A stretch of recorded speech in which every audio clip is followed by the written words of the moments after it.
Nós seguimos aqui com o Jornal da Rede Alesp. Nós vamos agora de entrevista, é isso? Ok. Não, nós vamos seguir então com mais informações e daqui a pouquinho nós temos mais entrevistas, porque nós falamos com especialistas, também temos falado com muitos prefeitos, né?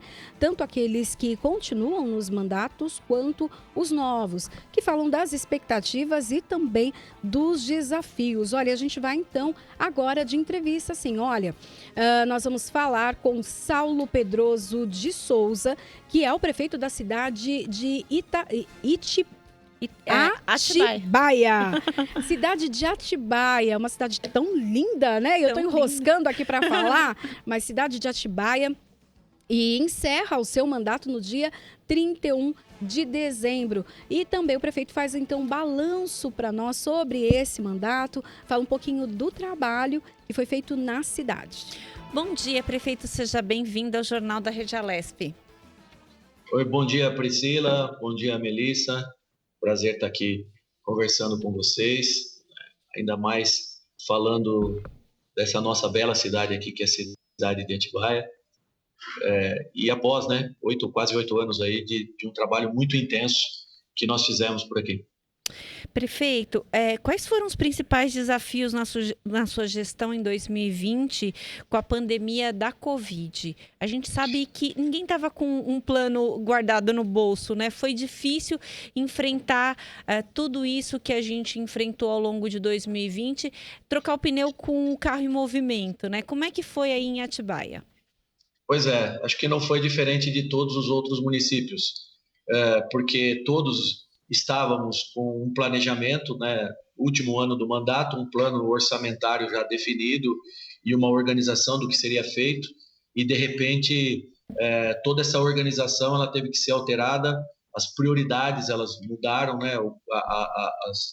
as necessidades aí de estrutura na área da saúde elas demandaram uma reorganização na execução do orçamento, mas essa questão da rotina da cidade que foi alterada, toda a atividade econômica paralisada, isso criou uma expectativa muito grande em relação ao não cumprimento das metas planejadas para as receitas do município. Então, além de não ter a receita executando, performando da maneira como nós planejamos, nós assumimos ainda novas despesas, novos desafios em relação aos custos na área da saúde, na aquisição de equipamentos, contratação de leitos de UTI aí em hospitais particulares para poder ter retaguarda de atendimento aos munícipes da cidade. Enfim, e uma coisa que pegou muito foi essa falta de comportamento uniforme, padrão, em relação a todas as esferas de governo. Isso pegou muito, essa falta de alinhamento entre União, Estado e município também dificultou muito o nosso dia a dia aqui no trato com as pessoas, porque foi um tema muito delicado, todo mundo muito apreensivo, a questão da flexibilização, cada cidade agindo e se comportando de uma maneira, o Estado se posicionando de um jeito, o governo federal se posicionando de outro. Enfim, foi um ano muito complicado, muito delicado, mas aqui a gente sempre priorizou essa questão da organização administrativa e financeira. Imediatamente nós suspendemos a execução de despesas que não refletiam no dia a dia da cidade de maneira significativa, e a gente está conseguindo fechar aí o mandato em ordem, com a questão financeira em dia. Secretário, é um grande desafio também para a cidade, que é uma estância turística, recebe, então, por ser bem pertinho aqui da capital paulista, recebe muitas pessoas aos finais de semana e também muitos eventos, conferências, os hotéis sempre muito cheios. Eu, inclusive, já cobri vários eventos na cidade em que os hotéis estavam lotados, e os eventos foram completamente ali proibidos.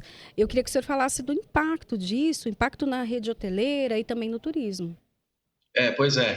Na verdade, isso teve duas questões que a gente teve que ter muita atenção. Primeiro, uma parte da atividade, parte da economia da cidade é estruturada no turismo, turismo de negócios em especial, que movimentado aí pela rede hoteleira do município, então é uma atividade econômica bem aquecida aqui na cidade, que ajuda muito na economia do município, na geração de emprego, de renda, né, e tem uma participação na receita aí que é muito especial, né, na receita do orçamento da prefeitura.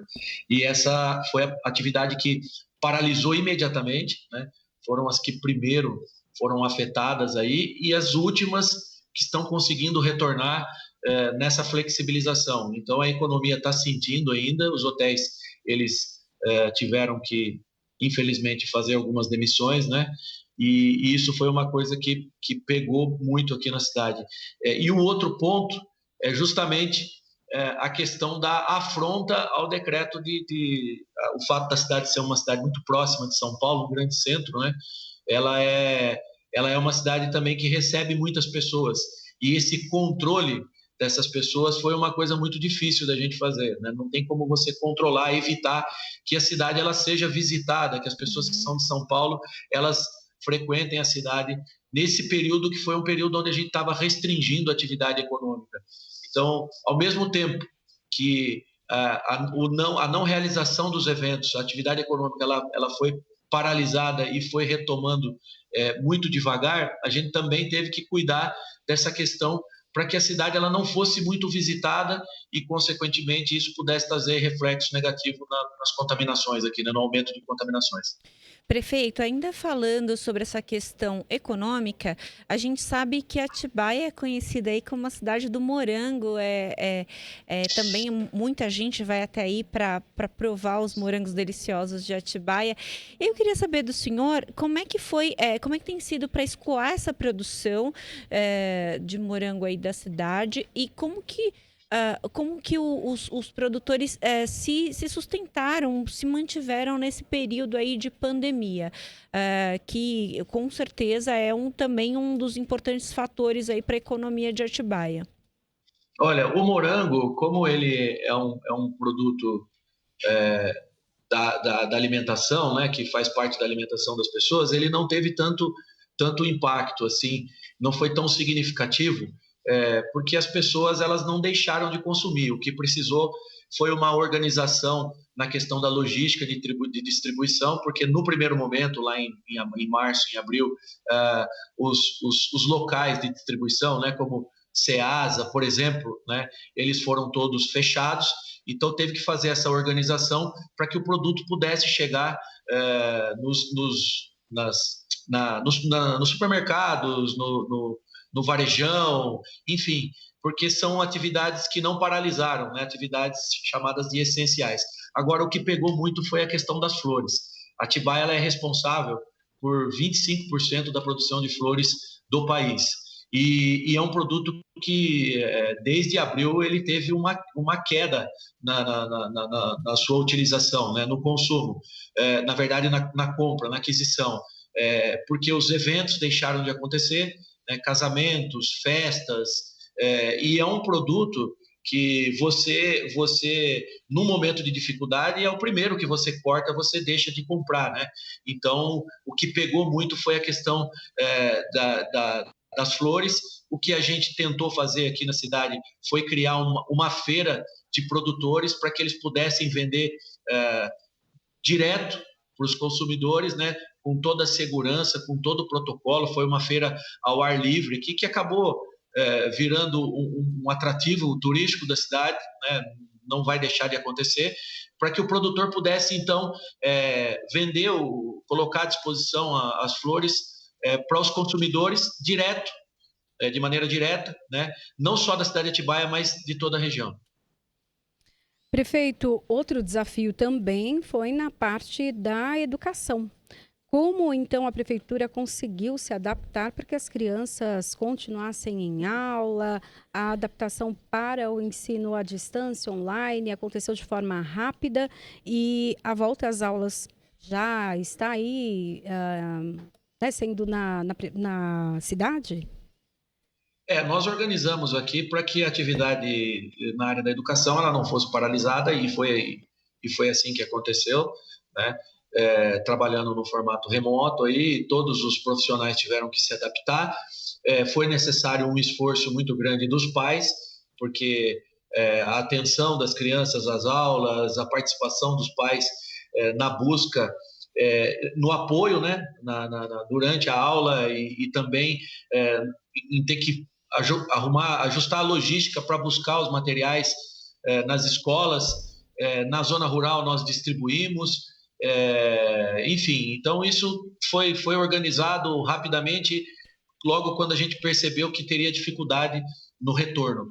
E nós estamos mantendo aqui a coerência no sentido de que nessa reta final do ano, esse formato, a gente conclui o ano nesse formato, né, à distância, online, porque a gente não entendeu muito como é que coloca em prática o decreto que o governador publicou, né, você tendo que ter à disposição os dois formatos.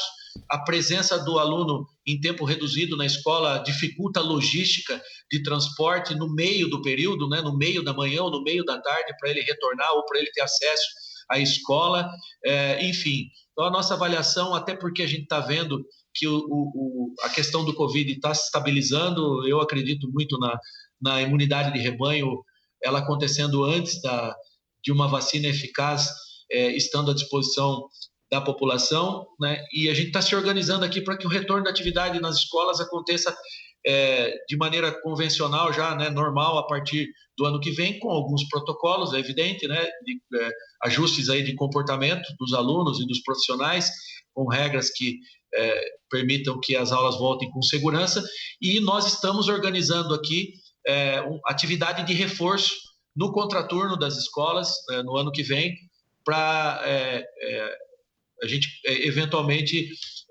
correr atrás aí dos prejuízos que foram provocados, que aconteceram aí nesse ano 2020 por conta desse formato remoto, que os alunos não tiveram aí a oportunidade de maneira eficaz, né, ter acesso 100% ao conteúdo pedagógico em especial. Prefeito, a gente sabe que a demanda da saúde ficou voltada para a Covid e com isso outras demandas também da saúde ficaram represadas. Por exemplo, as cirurgias eletivas. Eu queria saber, e aí a gente também tem aí uma questão que muita gente que pegou Covid tem relato de sequelas, né? Eu queria saber se o sistema de saúde aí de Atibaia está preparado tanto para essa demanda que foi represada durante a pandemia, quanto para tratar das sequelas da Covid. Eu sei que vocês estão em construção com um hospital municipal aí. Essa construção permanece? Qual que é a previsão para entregar aí para a população? Permanece. A ideia é entregar esse hospital em novembro do ano que vem, né? É um formato inovador aqui, um formato de locação de ativos, então não há, nesse momento, aporte de recursos da prefeitura na construção do hospital, a iniciativa privada está construindo, e ele vai, então, em 30 anos, receber no formato de contraprestação mensal esse investimento que foi feito, né? A iniciativa privada. E aí a gente passa a operar, a partir do final do ano que vem, um hospital, né? Passa a funcionar aqui na cidade um hospital que tem o dobro de capacidade de atendimento da nossa Santa Casa aqui, que hoje é muito acanhada perto, né, do tamanho, aí, avaliando o tamanho e o crescimento da cidade nos últimos anos, né? Uma outra oportunidade é nesse hospital pactuar junto ao governo do estado o atendimento de outras cidades aqui da região e atacar, não acredito que o hospital será a solução para essas demandas que ficaram reprimidas ao longo do ano de 2020 por conta do Covid. A gente vai ter que contratar isso na iniciativa privada, né, para que a gente consiga, então, dar vazão aí a essas demandas que ficaram reprimidas. Na cidade aqui a gente tem um AME que faz um atendimento aí, nas especialidades, né? Então isso pode nos ajudar a diminuir a fila de espera aí nas consultas, mas eventualmente nos exames e nos procedimentos que são derivados aí, né, do que for identificado na especialidade, na consulta, a gente vai ter que ir para a iniciativa privada para contratar isso e talvez até o meio do ano que vem zerar tudo aquilo que foi acumulado no ano de 2020. Em relação a essa questão de fazer um acompanhamento da cidade nas pessoas que foram contaminadas, né, as eventuais sequelas aí, a Secretaria de Saúde ela já está definindo um protocolo de acompanhamento, né, para que isso aconteça. A gente vai acompanhar esses pacientes ao longo do ano que vem, né? Nós já estamos acompanhando eles a partir do momento que eles foram notificados como positivo, né, para ver se evolui ou não. Alguns exames periodicamente serão realizados, enfim, para que a gente consiga então evitar qualquer tipo de evolução aí em algum sintoma ou identificar logo no início qualquer tipo de problema ou sequelas que a contaminação do Covid possa ter ocasionado. Prefeito, na pesquisa que a gente recebe aqui sobre as cidades que a gente está conversando aí com os prefeitos, eu vi que a expectativa de vida em Atibaia é de 73,08 anos e a taxa de alfabetização de 92%. Então, isso quer dizer que morar em Atibaia é bom para a saúde, é um bom negócio. Tem uma avaliação que a GV fez agora, que Atibaia está entre as 10 melhores cidades do país para se envelhecer, né? Nós temos programas específicos aqui, nós criamos a Coordenadoria do Idoso, que faz um trabalho transversal, né, com todas as outras secretarias, um trabalho de articulação com todas as outras secretarias, que disponibiliza programas de atendimento e de projetos de maneira especial à população, aos idosos, né?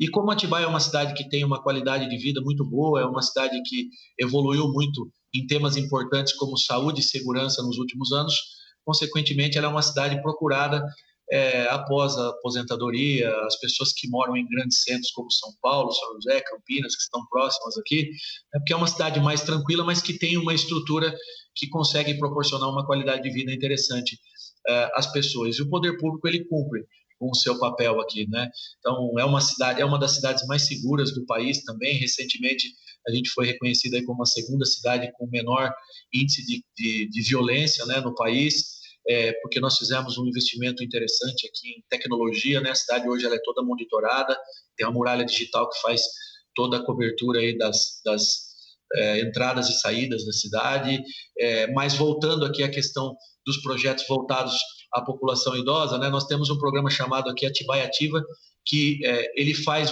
um acompanhamento na área da saúde dos idosos e também disponibiliza diversos projetos e programas na área da cultura, na área do esporte, que motivam as pessoas a terem aí uma vida melhor, uma qualidade de vida melhor, né? Não só cuidar da saúde, mas poder viver bem na cidade de Atibaia. Então, é uma cidade, de fato, muito interessante, cresceu muito, se desenvolveu muito, deixou de ser uma cidade pacata do interior, dormitório, como foi conhecida há muito tempo. Hoje é a principal cidade da região aqui, né? A cidade que alavanca o crescimento de toda a região aqui, Bragantina. É a melhor economia, né? A cidade mais interessante em investimentos aqui também, né? Onde a economia pulsa melhor aqui na região. Então, hoje a gente conseguiu alcançar um patamar interessante de qualidade de vida aqui na cidade de Atibaia. Bom, nós estamos de volta então com a nossa programação na TV Alesp. Estávamos então no canal do YouTube, né? E agora voltamos com a nossa programação normal, com o Jornal da Rede Alesp. E falamos agora com Saulo Pedroso de Souza, que é o prefeito de Atibaia. Prefeito, eu queria que o senhor falasse então qual foi o principal legado que o senhor deixa então, né? 8 anos de gestão, então qual o principal legado? Olha, são vários os temas que tiveram impactos assim significativos, visíveis na nossa gestão. A cidade como um todo, como eu disse aqui, deixou de ser uma cidade pacata do interior e hoje ela é uma cidade onde a economia pulsa em várias vertentes, né, em vários temas. Ela é uma cidade interessante para fazer investimento, mas a contribuição, sem dúvida nenhuma, que nós fizemos aqui, ela foi transformar a cidade de Atibaia numa cidade hoje, que eu posso dizer, moderna, né? Nós fizemos investimentos importantes aqui em infraestrutura, foram 140 milhões em 8 anos em infraestrutura na cidade. A gente assumiu uma cidade com 40% de saneamento básico, só cobertura de saneamento básico. Nós vamos entregar ela com 85, 1.600 unidades de Minha Casa Minha Vida ajudaram a resolver um problema de famílias que moravam em situação de vulnerabilidade na cidade e hoje moram numa moradia digna. Nosso IDEB evoluiu de 6,2 para 7,4. Nós estamos entre as 20 melhores cidades do país em educação nos primeiros ciclos do ensino fundamental. É a segunda melhor nota entre as cidades acima de 100 mil habitantes no país. É a segunda cidade do país em criminalidade, né, com esse investimento em tecnologia e na ampliação da estrutura de segurança pública que nós fizemos. A saúde está passando aqui por uma mudança assim, muito interessante com essa questão aí da construção do hospital. Vai, sem dúvida nenhuma, oferecer uma qualidade de serviço muito boa à população de Atibaia. As pastas temáticas, né, como agricultura, esporte, cultura, todas elas evoluíram significativamente nos seus orçamentos e nos projetos, né, nas políticas públicas que foram disponibilizadas ao longo de todos esses anos aí à população. Eu assumi aqui uma Secretaria de Esportes oferecendo 9 ou 10 modalidades. Hoje nós temos 35 modalidades, um alcance de 12 mil pessoas que participam dos projetos disponibilizados em parceria com o terceiro setor e também que nos ajudam a construir uma grade de contraturno interessante para, de maneira estratégica, a gente vai implantando aí a educação em tempo integral, né, não só com projetos esportivos e culturais, mas com reforço de português e matemática no contraturno. Enfim, como eu disse aqui por 2 vezes, né, a gente assumiu em 2012 uma cidade com 300 milhões de orçamento, está entregando com 640, uma cidade pujante, né, que hoje alavanca todo o desenvolvimento aqui da região e que tem uma excelente qualidade de vida para as pessoas que moram em Atibaia. Prefeito, esses números são impressionantes, são muito interessantes da gente observar aí. Eu queria que o senhor falasse de algumas coisas que o senhor comentou aí nas suas colocações. Eu queria que o senhor falasse se a cidade de Atibaia ela tem perdido, as pessoas têm migrado para Atibaia, se ela tem perdido essa característica de cidade dormitório. A gente lembra que Atibaia está a 66,9 quilômetros de São Paulo, então muita gente ainda trabalhava em São Paulo e morava em Atibaia. Eu queria saber se vocês conseguiram alcançar esse desenvolvimento econômico a ponto de oferecer emprego dentro da cidade para permitir que as pessoas de fato migrassem para Atibaia e deixassem essa característica de cidade dormitório. A nossa localização geográfica ela é estratégica, né? Nós estamos no cruzamento de 2 das principais rodovias do país, que é a Adão Pedro e Fernão Dias, próximo de grandes centros como Campinas, São José, São Paulo, né? São Paulo é um grande centro econômico e que tem uma qualidade de vida, né? Que é o que pega na cidade de São Paulo. Morar em São Paulo é muito estressante, é muito difícil, a logística de São Paulo é muito delicada. A gente vai ficar muito próximo aqui do trecho norte do Rodoanel, próximo de grandes equipamentos que são importantes para o desenvolvimento de uma região, de um país, como é o caso de Viracopos, né? Os aeroportos aí de Viracopos e de Guarulhos, né? De Cumbica. Nós estamos na rota aqui do Porto de Santos, né, muito próximo aqui do Porto de Santos, que é um importante porto, e o de São Sebastião, né, e São Sebastião também, né, ali, né, que tem uma questão de logística que a nossa região acaba ficando bem posicionada nesse aspecto. O corredor de desenvolvimento tecnológico, a gente fala, né, Polo de Desenvolvimento Tecnológico, Campinas, São José, que é formado aí no eixo da rodovia Dom Pedro, enfim. O que a gente trabalhou aqui foi para que Atibaia fosse um ambiente de muita prosperidade. Uma cidade, ela cresce, ela se desenvolve se há nela muita prosperidade, né? O poder público fazendo a sua função em relação aos investimentos e a implantação de políticas públicas e a atividade econômica, a iniciativa privada acreditando na cidade. Você citou um tema aí que é o tema que será o foco da próxima administração.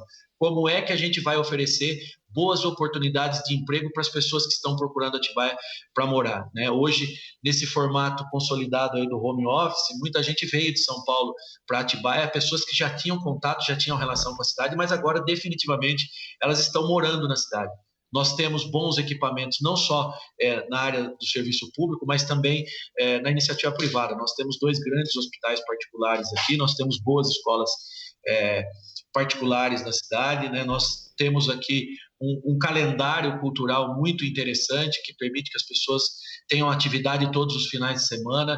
Então, Atibaia é uma cidade, ela é interessante nesse sentido. Qual é o nosso desafio agora, né? Até porque nós viabilizamos uma lei de incentivo, onde a nossa proposta é aportar recursos em projetos de inovação na cidade, né? Uma lei de inovação onde cada nova linha de produção que tenha base tecnológica como seu principal investimento, isso gere emprego, né, novos empregos, ou alavanca a faixa salarial de emprego da empresa, a prefeitura vai lá e aporta um recurso significativo para que essa implantação aconteça na cidade de Atibaia. Isso tem traído para a cidade algo que para nós é o principal, empresas de alta tecnologia, né, porque o valor agregado na receita é interessante e as ofertas de emprego são boas. Nosso desafio é qualificar a nossa mão de obra aqui, trazer para cá bandeiras como ETEC, FATEC. Nós já temos uma ETEC, né, ampliar a grade de curso dela, uma FATEC, um Instituto Federal, uma unidade de Senai, para que a nossa juventude aqui, para as pessoas que moram aqui, elas consigam ter acesso a esses bons empregos que esses projetos que a gente está viabilizando estrategicamente são oferecidos aqui na cidade de Atibaia, né? Esse é o próximo desafio aí esse é o desafio da próxima administração. Prefeito, para a gente encerrar a nossa conversa, eu queria fazer. A gente está já numa fase da vacina, de falar da vacina, dessa questão logística da vacina. O senhor está deixando a administração agora no próximo dia 31, mas já há uma conversa da administração municipal com a estadual, com a federal, com relação a essa questão da logística da vacina aí para o município de Atibaia? Olha, infelizmente não há conversa nenhuma, né? As tratativas, elas são sempre muito superficiais, não há uma estratégia de comportamento das esferas, né? Das 3 esferas de governo, aí, município, estado e União.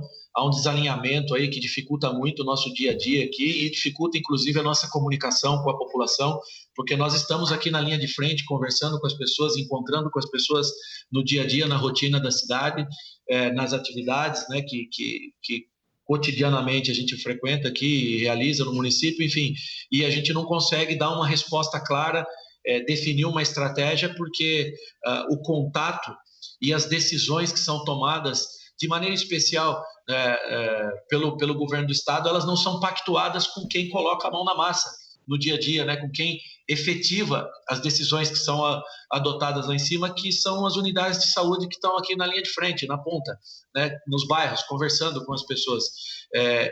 O desejo era que o país, enquanto nação, independente de partido e dos interesses, ele pudesse atravessar toda essa dificuldade, todo esse período, de maneira uniforme, né? Se comportando de maneira uniforme, organizada, alinhada, né? Até mesmo em relação à flexibilização, ao fechamento, à abertura, mas não foi assim que aconteceu. Os municípios, cada um, estão adotando as suas estratégias, diversos produtos, vamos dizer assim, os serviços foram disponibilizados no mercado sem o mínimo de segurança, como essa questão dos testes, por exemplo, né? Eu estou fazendo aqui um inquérito de prevalência para acompanhar a evolução da contaminação na cidade, porque agora a gente está conseguindo, só agora, um tempo de resposta melhor no resultado dos exames.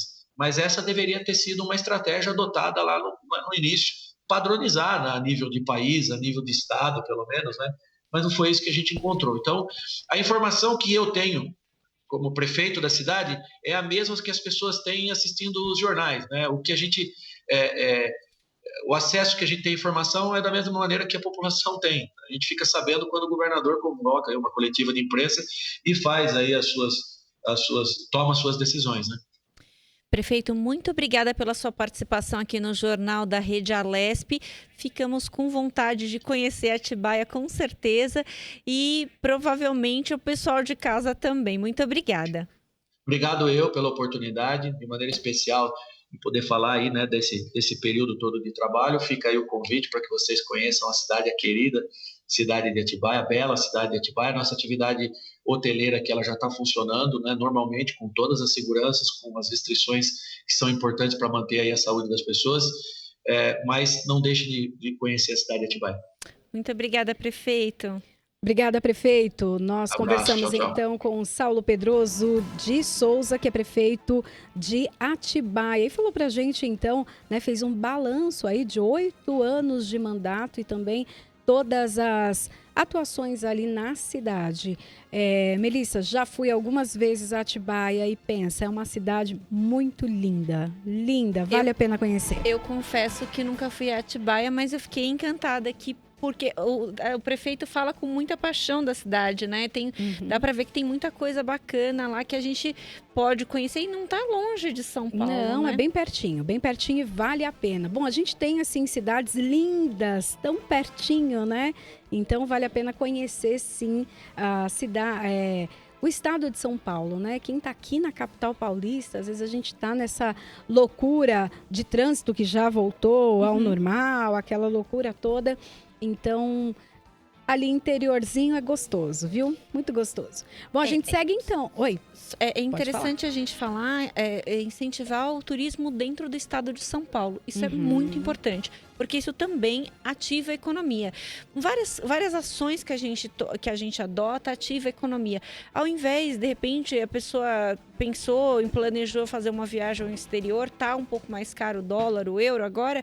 Faz uma viagem aqui para o estado de São Paulo, de repente não conhece tudo que tem no estado de São Paulo ou no Brasil.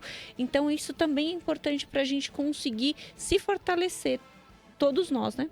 Aí, chegando na cidade, vai ali no centrinho, tem ali a parte turística, né? Atendimento ao turista, já tem um mapa com todos os locais que é bacana para você conhecer.